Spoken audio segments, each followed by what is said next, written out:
Hello दोस्तों, आज हम 2023 में रिलीज हुई एक स्लैशर मूवी के बारे में बताने वाला हूँ। ये एक सच्ची घटना पे आधारित है। एक सुजैन नाम की लड़की दो लोगों को मारकर पिग्स को खिला देती है। कहानी के शुरुआत में हम एक बंदे को देखते हैं जो अपने इंटरव्यू में पिग लेडी के घर की तरफ इशारा कर रहा होता है और क्राइम सीन के बारे में बता रहा होता है। वो बंदा पिग लेडी के फार्म में ही रहता था और पिग लेडी अपने पिग्स को फार्म के अंदर ही रखती थी, जिससे पूरा फार्म गंदा हो जाता था। अब कहानी शिफ्ट होती है कुछ महीने पहले, जहाँ पिग लेडी एक लड़की को अपने फर्म में कैद करके रखती है। वो लड़की प्रेग्नेंट होती है और बेबी डिलीवर करने वाली होती है। पिग लेडी उसकी मदद करती है और बच्चा होने के बाद उसे अपने पास रख लेती है। उस लड़की के लाख मांगने पर भी उसे उसका बच्चा नहीं देती, पर किसी तरह वो पिग लेडी को जख्मी करके उससे उसका बच्चा छीन लेती है और वहाँ से भाग जाती है। और वो पिग लेडी बहुत हरामी होती है। वो उसको खोजते हुए उसके पीछे जाती है। वो लड़की अपने बच्चे को किसी झाड़ी के पीछे छिपा देती है और वहाँ से भाग जाती है।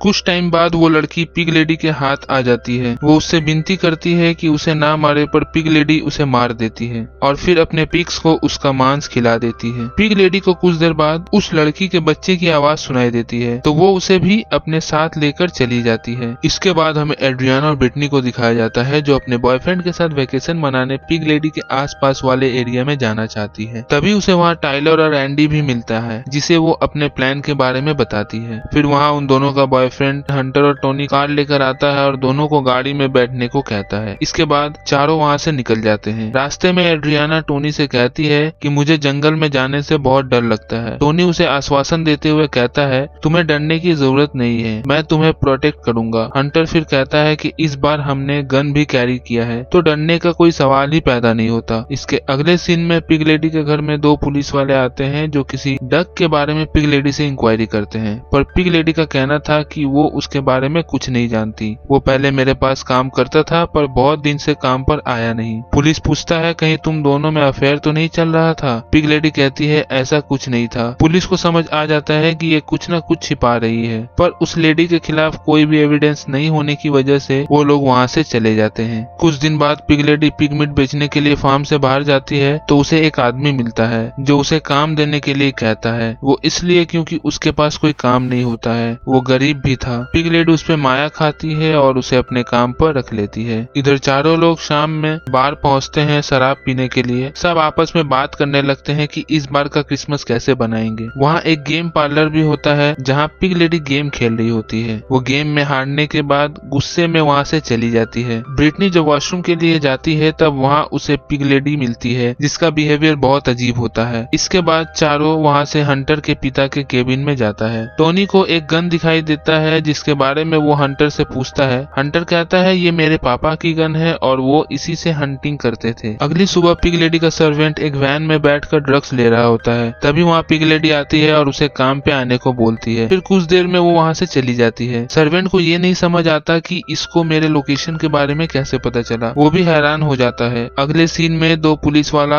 आपस में पिग लेडी के बारे में बात कर रहे होते हैं। डक्स को हो ना हो इसी ने गायब किया है। डक्स जब छोटा था तो उसके पापा का यहाँ पिग फार्म था और ये लेडी उसके फार्म से पिग्स चोरी करती थी और बाजार में बेच देती थी। ये तो इतनी बदमाश थी कि उसके दो पालतू कुत्ते को फूड पॉइजनिंग देकर मार दिया। इसके अगले सीन में हंटर और टोनी राइफल लेकर जंगल में शिकार करने जाते हैं। पिग लेडी दोनों को तब छिपकर देख रही थी, पर उन दोनों को पता नहीं चल पाता। दोनों जब कैबिन में लौट जाते हैं, तो एड्रियाना और ब्रिटनी कहती है कि हमें एक पेड़ चाहिए जिसे हम क्रिसमस के दिन सजा सके। इधर पिग लेडी अपने सर्वेंट को घर लाती है और उसे ड्रग्स देती है, फिर उसको बिस्तर में लेटाकर इंटीमेट भी होती है। दूसरी तरफ हंटर और टोनी पेड़ काट रहे थे। तभी टोनी को झाड़ियों में से कुछ हलचल दिखाई देता है। चेक करने पे पता चलता है कि वहाँ कोई नहीं था। जब ये दोनों पेड़ काट कर लेकर केबिन में पहुँचता है, तो वहाँ पहले से दोनों एक पेड़ को क्रिसमस जैसा सजा देती है। इसके बाद चारों मिलकर पार्टी करने लगता है। उन सब को पिग लेडी देख रही थी। इसके अगली सुबह पिग लेडी के घर आते हैं पिग लेने के लिए, ताकि उसे बुचर करके खा सके। पिग लेडी अपने सर्वेंट से कहकर उसे एक पिग मारकर दे देता है। एड्रियाना और ब्रिटनी दोनों भेज होते हैं। उन्हें किसी जीव को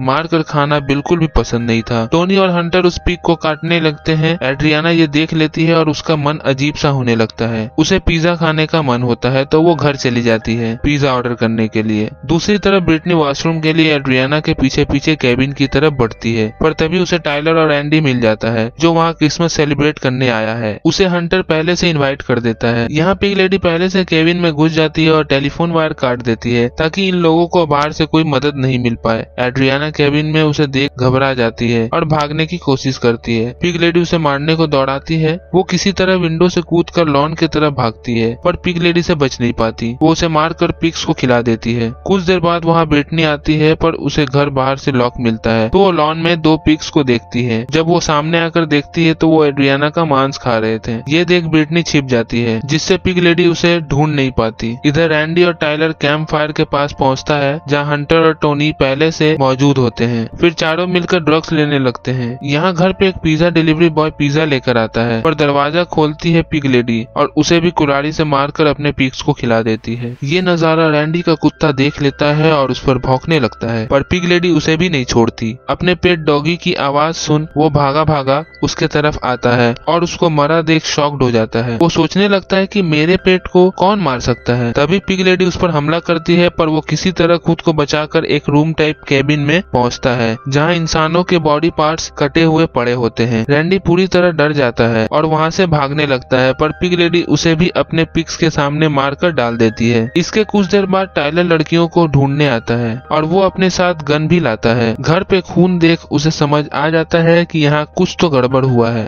तभी उस पर पिग लेडी हमला कर देती है पर वो खुद को बचाता हुआ उस पर गोली चलाता है। लेकिन पिग लेडी बहुत शातिर होती है और वो उसके गले में कांच घुसाकर मार डालती है। काफी देर हो जाती है लेकिन कैंप फायर में कोई भी लौट के नहीं आता। अब टोनी और हंटर को भी बहुत चिंता होने लगती है। तब टोनी हंटर से कहता है मैं केबिन से देख कर आता हूँ। टोनी घर पर टाइलर की लाश देख घबरा जाता है। उसे समझ आ जाता है कि यहाँ जरूर कोई कातिल है जो सबको मार रहा है। वो अपने कार की तरफ भागता है, उसको स्टार्ट कर रहा होता है पर तभी वहाँ पिग लेडी आ जाती है और उसे भी मार देती है और फिर उसको अपने पिग्स के सामने डाल देती है। अब सिर्फ हंटर बचा रह जाता है। बहुत देर वेट करने के बाद वो भी अपना घर के तरफ आता है। तभी उसका नजर पिग्स पर पड़ता है जो टोनी को खा रहा होता है। ये देख वो चौकन्ना हो जाता है। उसे फिर ब्रिटनी मिलती है जो घर के नीचे छिपी होती है। ब्रिटनी हंटर को पिग लेडी के पास जाने से मना करती है क्योंकि वो सबको मार दी, बस वही दोनों बचे हैं। पर हंटर कहता है मैं उसे गोली से उड़ा दूंगा। जब हंटर का सामना पिग लेडी से होता है तो वो कुछ नहीं कर पाता, वो भी मारा जाता है। हंटर के चीखने की आवाज से ब्रिटनी समझ जाती है कि वो मारा गया है। अब ब्रिटनी भी मौका पाकर भागने की कोशिश करती है पर वो भी पिग लेडी से खुद को बचा नहीं पाती।